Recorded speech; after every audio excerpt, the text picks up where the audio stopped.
Pump it? Nah, you shouldn't need to. Just hold it down a little I bit. did. Yeah, okay. How good are carbies? You know what's better than one carbie? Two carbies.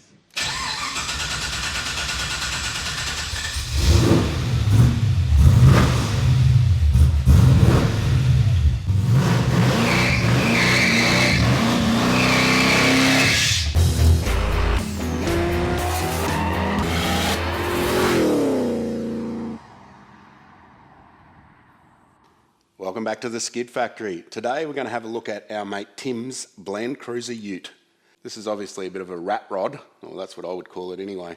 It's actually made out of a couple of cars. The body or the cab is a 1975 FJ45, I think it had petrol in it. So 45 series Landcruiser ute. It originally came out of a paddock out near Charleville, which is Western Queensland, fair way out. It was a pig hunting ute.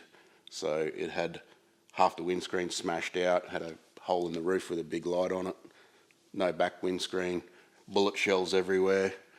It was very well used. It was obviously, actually the way you see it now, it's pretty much the way it came from Charleville. It's ratted out. Timmy's repaired some of the rust and stuff, but left it all raw. That's the look.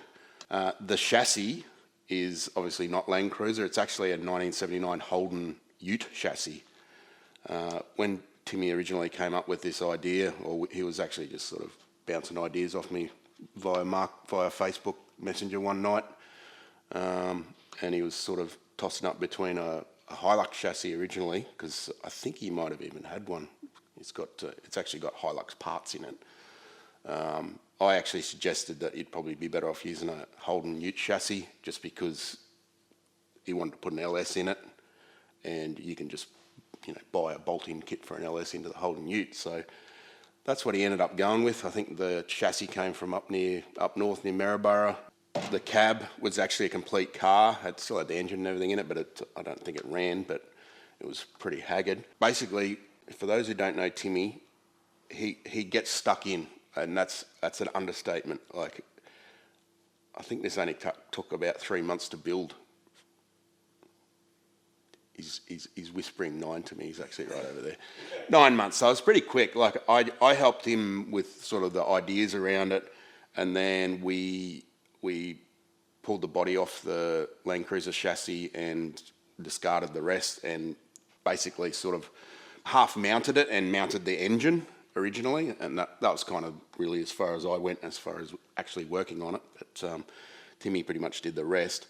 Originally we bolted the engine in sort of where it's supposed to go, up the front, but because this chassis is, like, the wheels are right at the front of the body, so it sort of meant that where the radiator was supposed to be is actually outside the car. So Timmy ended up pulling the engine and actually remounting it 300 mil further back than where it was from sort of on the factory Holden mounts. So turned out that there was really no point using a Holden chassis, but here we are. It all works, so it's all good. It's got a power glide behind it. It's a self-shifter still. Yeah? Manual. It's manual, okay. It used to be self-shift, but I did tell him to manualise it, and of course it didn't work very well, so it's manualised now, which works great. Not top gear, top gear.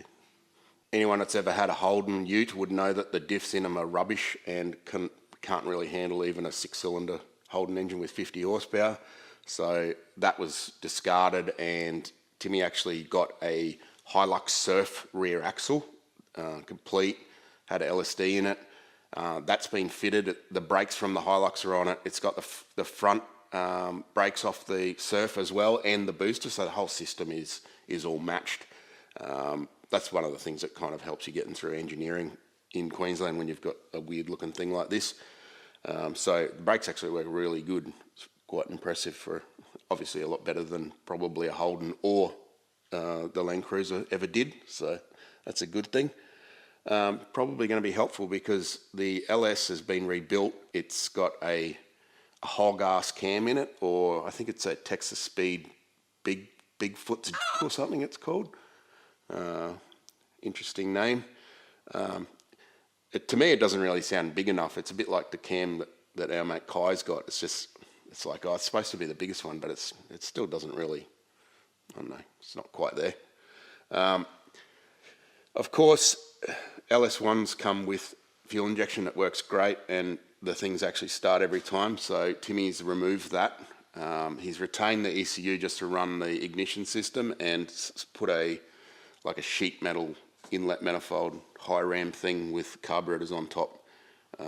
Obviously, that's going to work much worse than the original system, and also be heaps more problematic, which is kind of like the theme of the car, really. Like it's ratted out, so it's got to break down all the time. That's just how it's supposed to be. Because it's got a pair of carbies, he's obviously got a toolbox in the car. It's actually screwed to the floor in the middle there. You've got your plug spanner to pull the plugs out and dry them. You got your screwdriver to tune the carbie, because that's how they work. You don't need for keyboards or any of that crap. Tune it with a screwdriver. Anyway, let's have a look.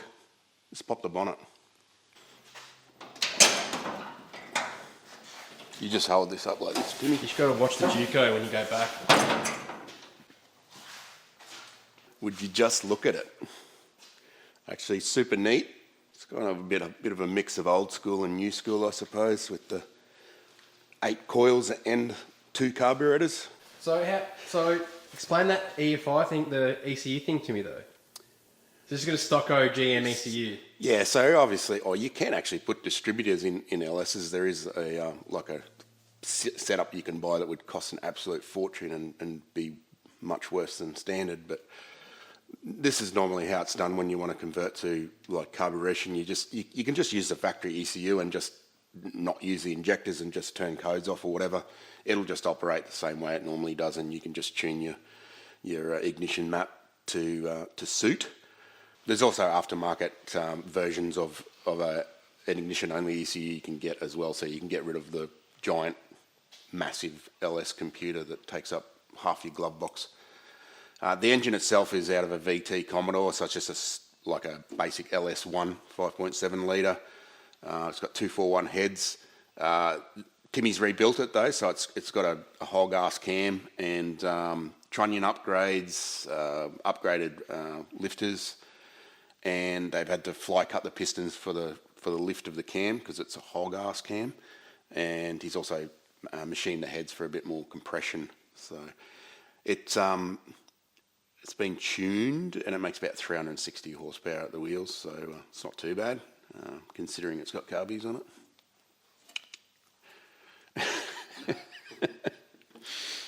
For the cooling system, it was basically just to measure the front and look in the catalogue, and of course the old faithful S14 radiator from eBay with the thermo fans come up the trumps, so it works pretty good. Breather system is from Inox.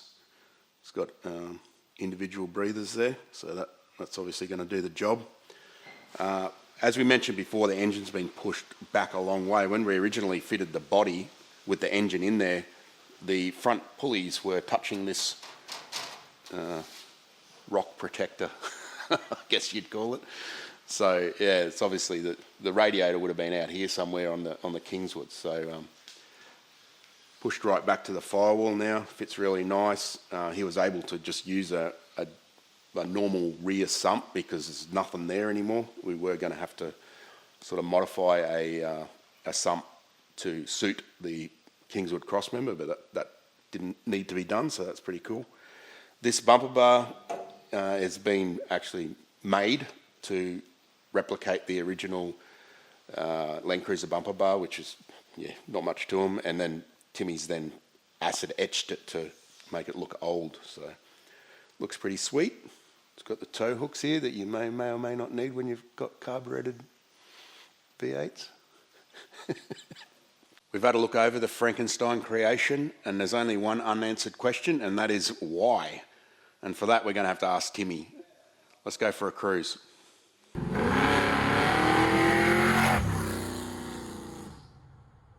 Just cutting some laps down the Esplanade with Timmy. This is Timmy, he's the owner of the Blandcruiser, among other cars. Timmy and I have been hanging out for, I don't know, a decade or so. He's got a bunch of race cars and stuff. I've helped him with I don't know, fixing your sump when you've smashed it over ripple strips and stuff like that. All of that sort of thing. All of that stuff. So now we've got to ask the question, Timmy, why did you build this car? Because it's not much like your other cars. Well, I discovered that racing cars sucks because you spend forever working on them, spend heaps of money, and then they just blow up and you don't get much time on the track.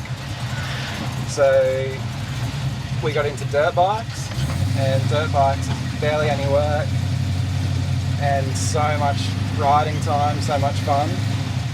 Agreed. So yeah, hadn't played with cars for a few years, and I just thought, I want to build something cool that I can actually use. And I'm not going racing, so this is it. So why the Landcruiser though? So I just wanted something that's obviously not a race car and fast on the road, like just to cruise around in.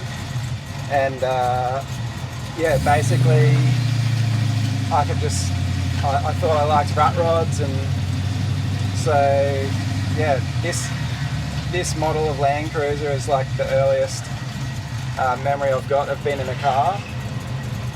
Been 3 years old and standing on the foot passenger well holding that metal handle, and yeah, my dad had one when I was 3, so I could remember that and the smell, and yeah, just... Did it smell like carbies backfiring? Well, that one was a diesel actually, Yes. so... It smelled like leaking diesel. Yeah, it smelled like leaking diesel and old vinyl, and just wanted to build something unique. So are you ditching the race cars? Because I know you've still got 3 of them, so... Yeah, well, one's a very long-term project, the 86.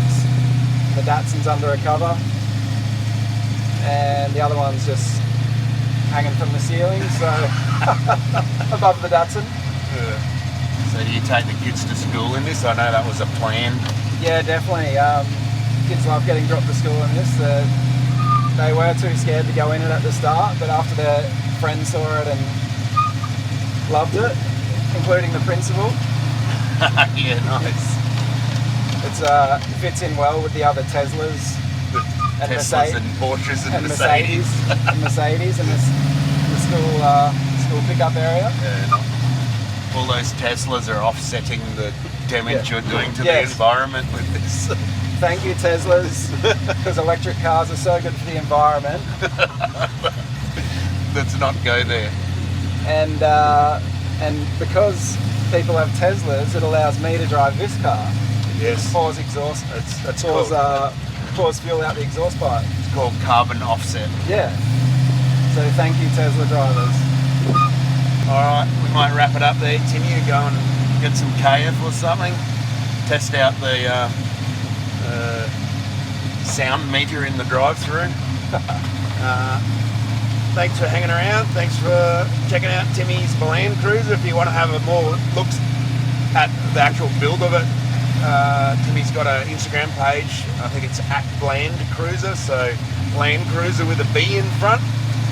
Check that out. Check out some of his other silly cars as well.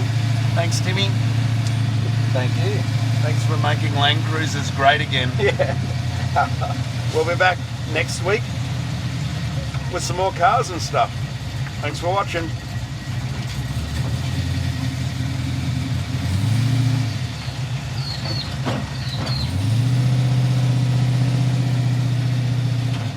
He can obviously shorten that, can't he? Yeah, he'll complain about it. He'll be right. He'll be right, Woody.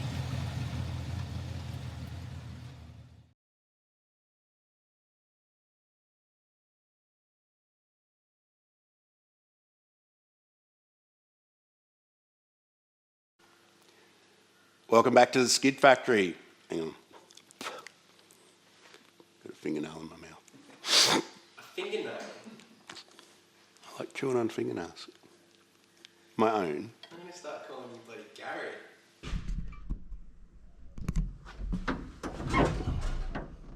Look at me, I'm the captain now. Can you come sit here out for us?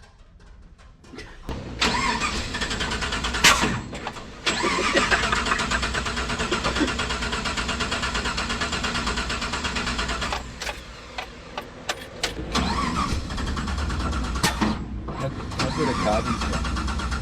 Not that good.